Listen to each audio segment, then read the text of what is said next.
మీ business ఏదైనా మీ ఊర్లో promotion చేయాలంటే అది సుమన్ టీవీతోనే సాధ్యం. ఇప్పుడే సంప్రదించండి. గొంతునివానిపాలెం గ్రామంలో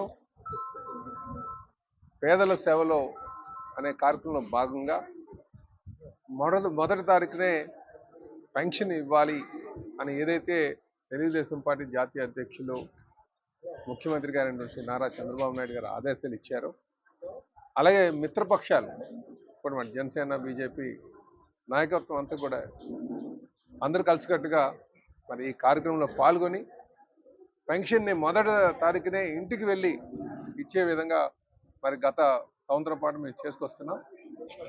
ఈ కార్యక్రమాన్ని ఇంకా కొనసాగిస్తామని చెప్పి తెలియజేస్తూ, అలాగే కొంతమందికి ఈ 6 స్టెప్ వెరిఫికేషన్తో కొంత ఆ రోజు అర్హులైనటువంటి వారికి, ముఖ్యంగా ఒంటరి మహిళలకు కావచ్చు, లేకపోతే ఉమ్మడి కుటుంబంలో ఎవరికొకరికి గవర్నమెంట్ జాబ్ ఉందని తీసే విషయంలో కావచ్చు, ఇవన్నీ కూడా సరిదిద్దుకుంటూ ముందుకు వెళ్తామని చెప్పి తెలియజేస్తూ, మొదటి తారీఖునే పెన్షన్ ఇచ్చేటువంటిది కార్యక్రమం, ఇది ఒక గొప్ప కార్యక్రమాన్ని ఈ కూటమి ప్రభుత్వం చేపట్టింది.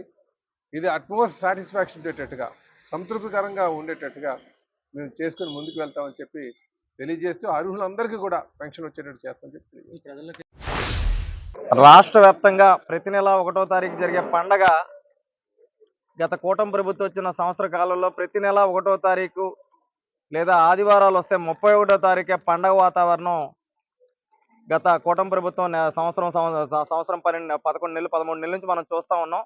ఈరోజు గౌరవ రాష్ట్ర పార్టీ టీడీపీ అధ్యక్షులు, గాజువాక నియోజకవర్గ శాసనసభ్యులు, మా 73వ వార్డు పరిధి గుంతరోనిపాలెం గ్రామంలో ఉన్న పెద్దలు ఎవరైతే వృద్ధులు కానీ, దివ్యాంగులు కానీ, అలాగే పెన్షన్కి సంబంధించిన వ్యక్తులకి ఈరోజు ఆయన చేతుల మీద ఇక్కడ వృద్ధులకి పెన్షన్ ఇవ్వడం జరుగుతూ ఉంది.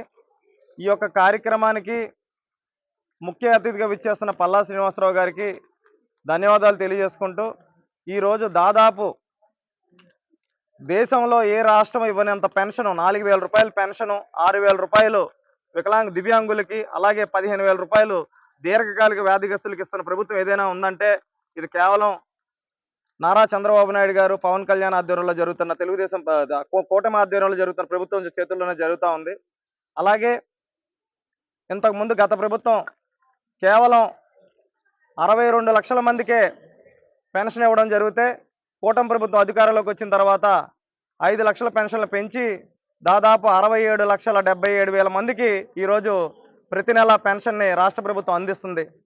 అలాగే ఎవరైతే స్పౌస్ పెన్షన్ కింద భర్తలు చనిపోతే వారి యొక్క పెన్షన్ని ఈ ప్రభుత్వం పునరుద్ధరించి వారికి కూడా అందజేయడం జరుగుతూ ఉంది. ఈ యొక్క సంక్షేమంలో రాష్ట్రంలో ప్రతి సంవత్సరం ఈ పెన్షన్ పరంగా 33,000 కోట్లు కేటాయిస్తున్న ప్రభుత్వానికి ధన్యవాదాలు తెలియజేసుకుంటూ, రాబోయే రోజుల్లో ఇంకా ఎవరైతే వృద్ధులు కానీ, దివ్యాంగులు కానీ, లేదా వితంతువులు ఉన్నారో వాళ్ళందరికీ కూడా పెన్షన్లే విరాళంగా పెన్షన్లు ఇంకా విరివిగా ఇవ్వాలని చెప్పేసి కూటమి ప్రభుత్వాన్ని అభ్యర్థిస్తూ అందరికీ ధన్యవాదాలు. కూటమి ప్రభుత్వం ఏర్పడిన దగ్గర నుంచి కూడా ప్రతి నెల 1వ తేదీనే ఇంటింటికి వెళ్ళి పెంచినటువంటి పెన్షన్లతో పాటు సహా పూర్తిగా ఇవ్వడం జరుగుతూ ఉంది. అలాగే ఎప్పుడైనా సరే, ఏ నెలైనా సరే 1వ తేదీన సెలవు దినం పడితే కూటమి ప్రభుత్వం, ఆంధ్రప్రదేశ్ రాష్ట్ర ముఖ్యమంత్రి అయినటువంటి నారా చంద్రబాబు నాయుడు గారు, ఉప ముఖ్యమంత్రి కొణిదెల పవన్ కళ్యాణ్ గారు ఆధ్వర్యంలో ఒకరోజు ముందుగానే ఇంటింటికి కూడా పెన్షన్ ఇవ్వడం జరుగుతూ ఉంది. ఈరోజు గాజువాక నియోజకవర్గంలో తెలుగుదేశం పార్టీ రాష్ట్ర అధ్యక్షులు, గాజువాక శాసనసభ్యులు, లెజెండరీ లీడర్ అయినటువంటి అన్నయ్య శ్రీ పల్లా శ్రీనివాసరావు గారి ఆధ్వర్యంలో 73వ వార్డు గుంతరోనిపాలెంలో ఈరోజు ఇక్కడ పెన్షన్లు పంచే కార్యక్రమం చక్కగా జరుగుతూ ఉన్నది. ప్రతి ఒక్కరు కూడా పెన్షన్ సమయానికి అందే విధంగా మరొక మాట ఏంటంటే, ఎవరికైతే కొంతమందికి పెన్షన్లు లేకుండా ఉన్నాయో, అనర్హతలు అని చెప్తున్నారో వాళ్ళందరికీ కూడా 6 స్టెప్ ద్వారా మన కూటమి ప్రభుత్వం చక్కగా ఏర్పాటు చేసి వాళ్ళకు కూడా త్వరలోనే పెన్షన్లు వచ్చే ఏర్పాటు చేయడం జరుగుతుంది. ఈ యొక్క కార్యక్రమంలో పాల్గొన్న వార్డు నాయకులందరికీ కూడా, అటు ఉన్నటువంటి తెలుగుదేశం, జనసేన, బీజేపీ కూటమి నాయకులందరూ కూడా పేరు పేరున ధన్యవాదాలు తెలియజేసుకుంటూ సెలవు.